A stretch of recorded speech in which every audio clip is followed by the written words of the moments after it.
System পড়াই দিচ্ছিলাম। কি পড়াইছি রেসপিরেটরি সিস্টেমে? এই বাচ্চাটা মায়ের কি সমস্যা ছিল বলেন তো বাচ্চার? জ্বর ছিল প্রচন্ড কতদিনের জ্বর ছিল? জ্বর আগে মনে করেন সকালে উঠেছিলাম 6 দিনে 6 দিনের জ্বর ছিল। আর কি সমস্যা ছিল?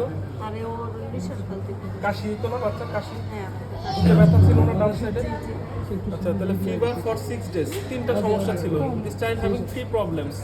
For 3 problems he got admitted in this hospital. Those are fever for 6 days, cough and cold for same duration, and chest pain. On কোন সাইডে ব্যথা ছিল মা? বুকের কোথায়? এই যে এখানে ব্যথা ছিল। তাহলে এই প্রবলেম নিয়ে সে ওয়ার্ডে আসছিল। আসার পরে আমরা বাচ্চার এক্সামিনেশন করছি। কোন সিস্টেম এক্সামিনেশন করবো এই বাচ্চার? Respiratory system. রেসপিরেটরি সিস্টেম আমরা ফ্রন্ট ফ্রম ব্যাক দুই ভাগে করি। ফ্রন্ট আমরা দুইটা লাইনে করবো, একটা হলো রাইট মিড ক্লাভিকুলার লাইন আর লেফট মিড ক্লাভিকুলার এই লাইনে, আর দেন মিড এক্সিলারি লাইন, দেন পোস্টেরিয়র স্ক্যাপুলার লাইন। ঠিক আছে, ফ্রন্ট থেকে দুইটা line clavicular and mid axillary, clavicular and mid axillary. তাহলে ফ্রন্ট আমি চেস্ট এক্সামিনেশন করতেছি। করতে হলে আমাদের ফার্স্টে করতে হবে কি? ইন্সপেক্ট করতে হবে। ইন্সপেকশন রেসপিরেটরি সিস্টেমের 4টা পার্ট: inspection, palpation, percussion, auscultation. Inspection, palpation, percussion, auscultation. ইন্সপেকশনে কি দেখবো? একটা মেয়ে বাচ্চা, বড় বাচ্চা, ওরা আমরা আগে দেখছি এমনিতে নর্মালি আমরা চেস্ট এক্সপোজ করতে হবে। হ্যাঁ, যদি শার্ট পরা থাকে তাহলে আমরা শার্ট পরবো, অথবা গেঞ্জি পরা থাকে নিচ থেকে উপরে উঠাবো। দুইটা লেভেল ইন্সপেক্ট করবো। একটা হলো ব্রেস্ট সাইডে, তুমি শুয়ে থাকো, তোমার হাত দেবো না আজকে। হ্যাঁ, এখানে দিয়ে একবার এখানে বসে দেখবেন, আবার মাথার কাছে দিয়ে দেখবো। কি কি জিনিস দেখবো? মাথায় কোথায় level? At the level of, এই যে এই লেভেলে একটু নিচে হয়ে দেখতে হবে। চোখটা কোথায় থাকবে? চেস্টে। চেস্ট কিন্তু খোলা থাকবে, আমি এখানে খুলি নাই, কিন্তু চেস্ট এক্সপোজ করে রাখতে হবে। মেয়ে বাচ্চা দেখে এক্সপোজ করলাম না। আর ওকে অনেকবার করা হয়েছে তো বাচ্চাটা ভয় পায়, এই কারণে ওকে বেশি করতেছি না। তো জানি আমি, ওইভাবে তোমাদের বলে দিতেছি, তোমরা আবার করবা। আর মনে রাখবা, এক্সামিনেশন বেশি করবা রুমে। এখানে ওয়ার্ডে রোগী দেখবা, আমি রোগী দেখাই দিতেছি, রোগী দেখবা, কিন্তু সব বাচ্চাকে হাতে দিতে পারবো না। আমার বেশিরভাগই ছোট বাচ্চা, তুমি এরকম বড় সুইটেবল কেসও পাবো না। আর সুইটেবল কেস তো আর ভালো বাচ্চা তো ওয়ার্ডে ভর্তি থাকে না, সবই সিক বাচ্চা থাকে, বাচ্চা নিউমোনিয়া আসছে। তো ওকে হ্যারাসমেন্ট না করে রুমের মধ্যে নিজের এক্সামিনেশন করবা, এখানে রোগী দেখবা আর রুমে প্র্যাকটিস করবা। ঠিক আছে? আচ্ছা, তাহলে ইন্সপেকশন আমরা কী কী দেবো? শেপ অফ দ্য, লেখো what you will see in inspection of the chest. If you examine the chest, first you have to do inspection. And what are the findings of inspection? Inspection আমরা কি কি দেখব? ফার্স্টে shape of the chest. Shape of the chest, normal shape chest এগুলো তো জানো, normal যে chest থাকে। আর কিছু অ্যাবনর্মাল থাকতে পারে, লাইক তোমার পেকটাস ক্যাভেটাম থাকতে পারে, ক্যারেনেটাম থাকতে পারে। হ্যাঁ, এরকম পিজিয়ন চেস্ট যেটা, এরকম কোনো ডিফর্মিটি আছে কিনা। তাহলে শেপ অফ দ্য চেস্ট, ঠিক আছে? তার কোনো চেস্ট অ্যাবনর্মালিটি বা চেস্ট ডিফর্মিটি আছে কিনা এটা দেখবো। তারপরে আমরা কি দেখব? তারপরে দেখবো হলো তোমার কোনো প্রসিডিউর মার্ক আছে কিনা। Is there any procedure mark? Procedure mark কীরকম? What procedure mark may be present? Like যদি বাচ্চার মানে নিউমোথোরাক্স থাকে, tension then you have a tube thoracostomy. Tube thoracostomy যদি বাচ্চার নিউমোথোরাক্স থাকে বা হেমোনিউমোথোরাক্স থাকে, then there may be chance of তোমার ড্রেন টিউব দেওয়া থাকতে পারে। ওয়াটার সিল ড্রেনেজের নাম শুনছো? হ্যাঁ, ওয়াটার সিল ড্রেন টিউব দেওয়া থাকতে পারে। আচ্ছা, আর কি হতে পারে? আর হতে পারে তোমার যদি থাকে যে তোমার কোনো কোনো স্কার মার্ক থাকতে পারে, ওল্ড কোনো স্কার মার্ক থাকতে পারে চেস্টে। ঠিক আছে, এগুলো আমার কোনো ইন্সপেকশনে কোনো আছে কিনা, ফাইন্ডিংসগুলো আমরা দেখবো।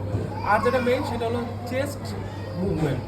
চেস্ট মুভমেন্ট, সাপোজ এই বাচ্চাটা রাইট সাইডে নিউমোনিয়া আছে, হ্যাঁ, তাহলে ওর রাইট সাইডের chest movement will be restricted and normal chest movement on the left side. এটা আমরা কিভাবে বুঝবো? যখন আমি বেড সাইডের বাচ্চা বসে দেখবো এবং মাথার কাছে যখন দেখবো, তখন চেস্ট মুভমেন্ট বোঝা যাবে যে রাইট সাইডের chest movement normal, but left সাইডের মুভমেন্টটা মানে রাইট সাইডেরটা মানে ডিমিনিশড বা restricted and the left side is normal. এটা দেখলেই তোমরা বুঝতে পারবা। তাহলে ইন্সপেকশনে আমরা এইগুলো দেখবো। তাহলে প্রথমে বললাম shape of the chest, chest deformity, কোনো প্রসিডিউর মার্ক, ওল্ড স্কার মার্ক।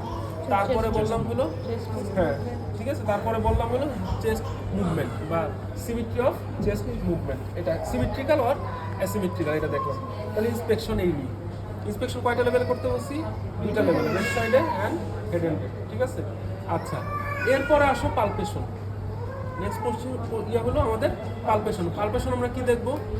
পালপেশন আমরা 4টা জিনিস দেখবো। একটা হলো position of the trachea, position of the apex beat, তারপরে আমরা দেখবো হলো ভোকাল ফ্রেমিটাস আর চেস্ট এক্সপান্সিভিটি। প্রথমে হলো position of the apex beat. Apex beat locate করবা second, third, fourth, six, fifth intercostal স্পেসে আমরা প্রথমে দেখবো, তারপরে এটা ফিতা দিয়ে মেজারমেন্ট দেব। তিনটা কাজ, প্রথম হলো স্পেস লোকেট করবা, তারপরে স্পেস কাউন্ট করবা, তারপরে ফিতা দিয়ে মেজারিং টেপ দিয়ে মাপ নিবা কোথায় আসছে। ঠিক আছে, তাহলে প্রথমে হলো লোকেট করলাম, লোকেট করে স্পেস কাউন্ট করলাম, second, third, fourth, fifth, fifth intercostal স্পেসে। দেন হলো ফ্রম মেজারিং টেপ দিয়ে আমরা এটা কি করবো, মেজারটা নিব। নর্মাল কোথায় থাকে অ্যাপেক্স? 9 সেন্টিমিটার। একটা level of fifth intercostal just lateral to the left mid clavicular line. ঠিক আছে, আচ্ছা, এটা হলো পজিশন অফ দ্য অ্যাপেক্স। এরপর আমরা খুঁজবো হলো পজিশন অফ দ্য ট্রাকিয়া। কেমনে খুঁজে? একটু ই করো মাথাটা।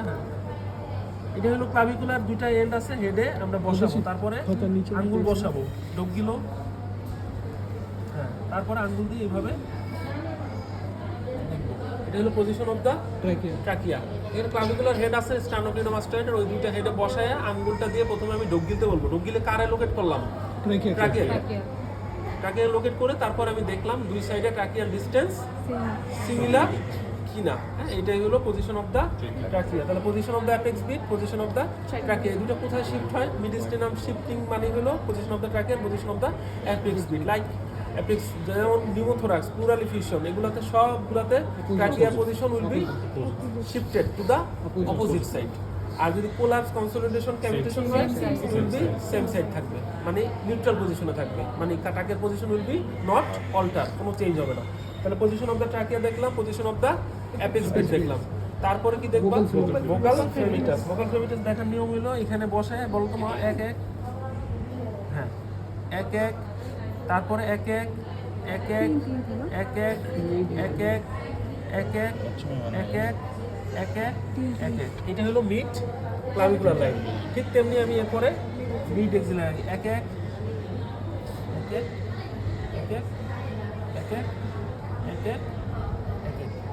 বুঝতে পারছো? কয়টা করবা কোনো স্পেসিফিক পয়েন্ট নাই, তবে কেউ কেউ বলে যে মিনিমাম অ্যাটলিস্ট 2, 3, 4। দুই হইলো কোন সাইডে?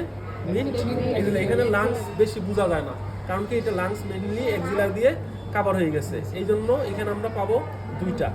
কিন্তু ছোট বাচ্চা হোক বড় বাচ্চা হোক, তুমি যদি বেশি করো কোনো সমস্যা নেই। মিনিমাম হলো 2, 3, ব্যাকে 4। সবচেয়ে বেশি লাং পাওয়া যায় হলো ব্যাকে, তারপরে সামনে, তারপরে সাইডে। ঠিক আছে, তাহলে 2, 3, 4 মিনিমাম। আর এখানে যেমন আমি 3টা করছি, ঠিক আছে, তাহলে ওই মেজারমেন্ট আসলে স্পেসিফিক না, এটা মিনিমাম একটা পয়েন্ট বলা আছে, মিনিমাম 2, 3, 4। আচ্ছা, তাহলে আমি এটা দেখলাম ফোকাল ফ্রেমিটাস। এরপরে যেটা বাকি সেটা হলো চেস্ট এক্সপান্সিভ। এটা কেমনে দেখা হয়? 3টা লেভেলে করবো। এটা হলো ক্লাভিকল লেভেলে, শ্বাস নাও বড় করে, আবার শ্বাস নাও, আবার শ্বাস নাও। ঠিক আছে, তাহলে হলো একটা লেভেল অফ ক্লাভিকল, তারপরে নিপল, তারপরে কোস্টাল মার্জিন। হ্যাঁ, এই যে এটা হলো কোস্টাল মার্জিন। ফিঙ্গার অ্যাপোজ করবা প্রথমে, তারপরে ডিসপোজ করবা ডিউরিং ইন্সপিরেশন অ্যান্ড এক্সপিরেশনের কাছে যাবে। ইন্সপিরেশনের সময় দূরে যাবে, এক্সপিরেশনের সময় ক্লোজে আসবে। এইটা দেখে বুঝতে পারবা কোনো সাইডের তার চেস্ট মুভমেন্ট অ্যাবনর্মাল বা রেস্ট্রিক্টেড আছে কিনা। লাইক এই বাচ্চাটা যখন আমি 4 দিন আগে এক্সামিনেশন করছিলাম, তখন তার রাইট সাইডে মুভমেন্টটা কম হইতো। রাইট সাইড কোনটা তার? এটা হলো তার রাইট সাইড। ঠিক আছে, তাহলে আমি এই সাইডে মুভমেন্ট কম পাইতাম আর এই সাইডের মুভমেন্ট বেশি পাইতাম। এখন কিন্তু মোটামুটি সিমিলার। নাও শ্বাস নাও বাবা বড় করে, তাও আমার এইটা মুভমেন্ট বেশি করে। ঠিক আছে, ওর রাইট সাইডে নিউমোনিয়া আছে। ঠিক আছে, বুঝতে পারছো? এই কারণে রাইট সাইডই তো নাকি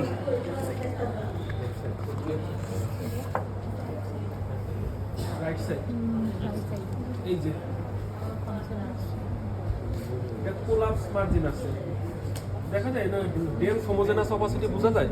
হ্যাঁ, আমি পড়াইছিলাম যে এক্সরেতে লোয়ার নিউমোনিয়ার ইয়া ছিল কি, dense homogenous opacity involving lower and part of middle zone. Upper zone ভালো আছে, এটা আপার, আপারটা পুরো ক্লিন কাট। আর কম্পেনসেটরি হাইপার মানে ইয়া হোক নিউমো মানে হাইপার ইয়া inflation of the left side, ওই যে রাইট সাইডে যেহেতু তার কম ইয়ে আছে, অক্সিজেনেশন হ্যাম্পার হচ্ছে, তার জন্য এটা লেফট সাইড দিয়ে এটা কভার আপ করার চেষ্টা। লেফট সাইডটা বেশি কালো আর রাইট সাইডটা ডেন্স হোমোজেনাস। বুঝতে পারছো জিনিসটা কি জিনিস? হ্যাঁ, তাহলে এটা কোন সাইডে নিউমোনিয়া? এই যে রাইট উপরে লেখা আছে, আর মানে রাইট, আর এটা লেফট। লেফট লেখা থাকে না, ঠিক আছে, রাইট লেখা থাকে, লেফট লেখা থাকবে না। তার মানে রাইট বোঝা গেল, তাহলে এটা লেফট, তার মানে এইটা তার হলো চেস্ট। বুঝতে পারছো? এই হলো তার লেফট লাং, এই হলো তার রাইট লাং, এবং রাইট সাইডে মুভমেন্ট এখনো কিছুটা কম। এটা হলো 6 দিন আগের এক্সরে, 9 মার্চ, 9 মার্চ। আর এই এক্সরে এখন আবার করা হয়েছে আজকের এক্সরেটা আমি পরে দেখাই, আগে দেখাই দিই, তাহলে বুঝতে পারবা এখন আগের থেকে ভালো। আগে আরো রেস্ট্রিক্টেড ছিল, এখন দেখো দুইটা মিলাইলে বুঝতে পারবা।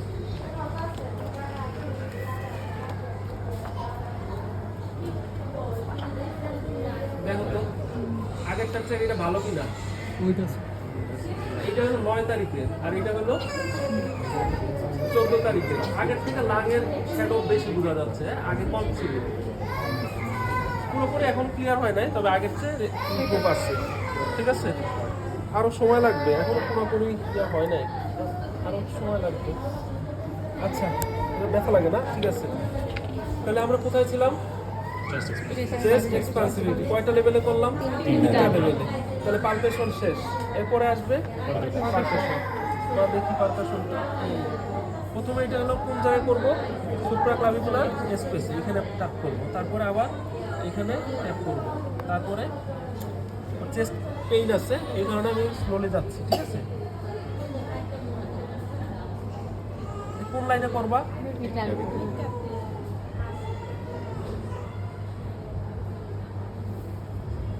ঠিক তেমনি মিড এক্সিলারি লাইনে।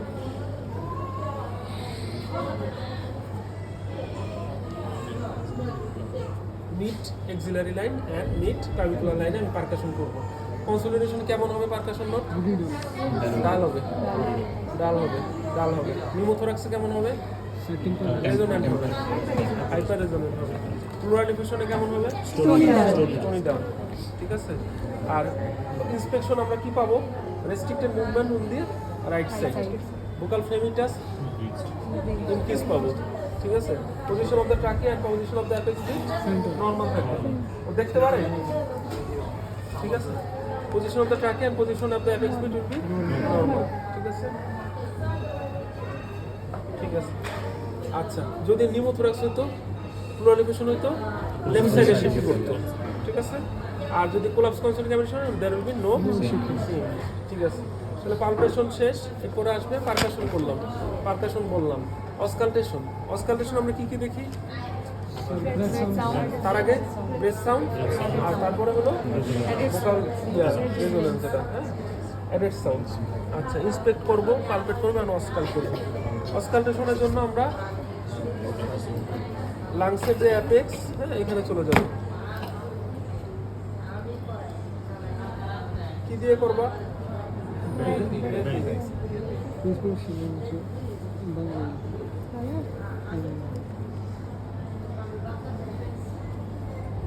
चेंज हो रहा है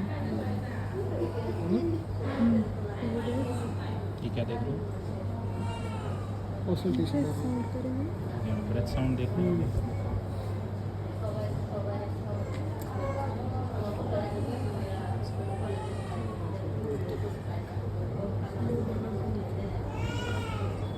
ব্রেথ সাউন্ড আমি দেখলাম। ঠিক আছে, মিড ক্লাভিকুলার লাইনে অ্যান্ড মিড এক্সিলারি লাইনে ও শ্বাস নিচ্ছিল, আমি দেখতেছিলাম। এখানে কি ধরনের ব্রেথ সাউন্ড পাবো? Bronchial breath sound. যদি নিউমোথোরাক্স হতো, ব্রেথ সাউন্ড রিডিউস বলবা, breath sound reduced or breath sound diminished. ঠিক আছে, অর অ্যাবসেন্ট, যেটা বলো। কিন্তু নেচার কিন্তু কেমন হবে? বেসিকুলারই হবে। হ্যাঁ, আর ব্রঙ্কিয়াল কোথায় কোথায় পাওয়া যায়? কোলাপসে পাওয়া যায়, ক্যাভিটেশন পাওয়া যায়, কনসোলিডেশন পাওয়া যায়। ঠিক আছে, কনসোলিডেশনে পাওয়া যায়। এরপরে সবার শেষে কি দেখবো? Vocal resonance. कंसल्टेशन क्लैरिटी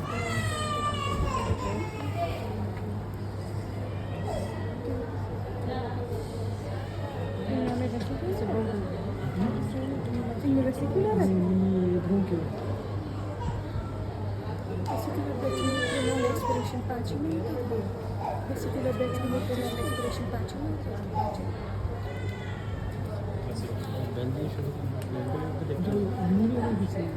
এইগুলো respiratory system from front, inspect, palpation, percussion, auscultation.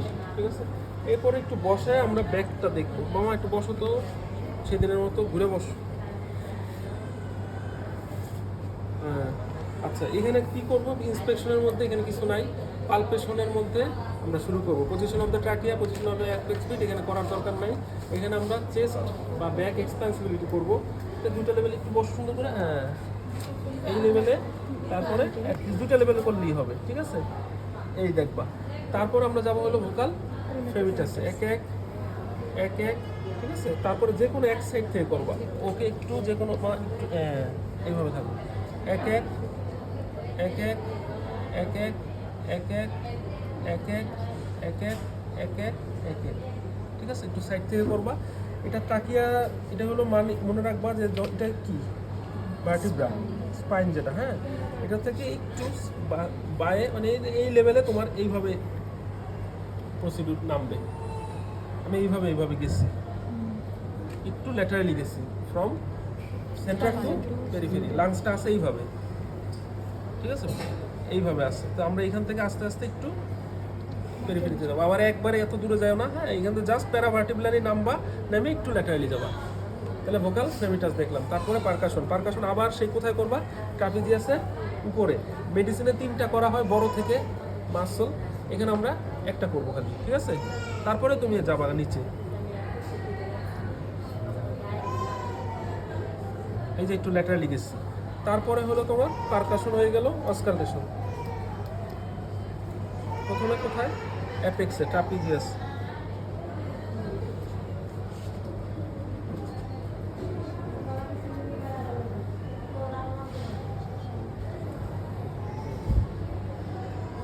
আবার ভোকাল রেজোনেন্স, এক এক এক এক এক এক এক এক এক এক এক এক এক এক এক এক এক এক। এই হলো ফ্রম ব্যাক। তাহলে ব্যাক থেকে কয়টা পয়েন্ট দেখলাম আমরা? বেশি না। এখানে আমরা মেনলি ইন্সপেকশনের কিছু নাই, পালপেশনের মধ্যে খালি চেস্ট, ব্যাক এক্সপান্সিবিলিটি আর ভোকাল ফ্রেমিটাস, তারপরে পারকাশন, তারপরে অসকালটেশন।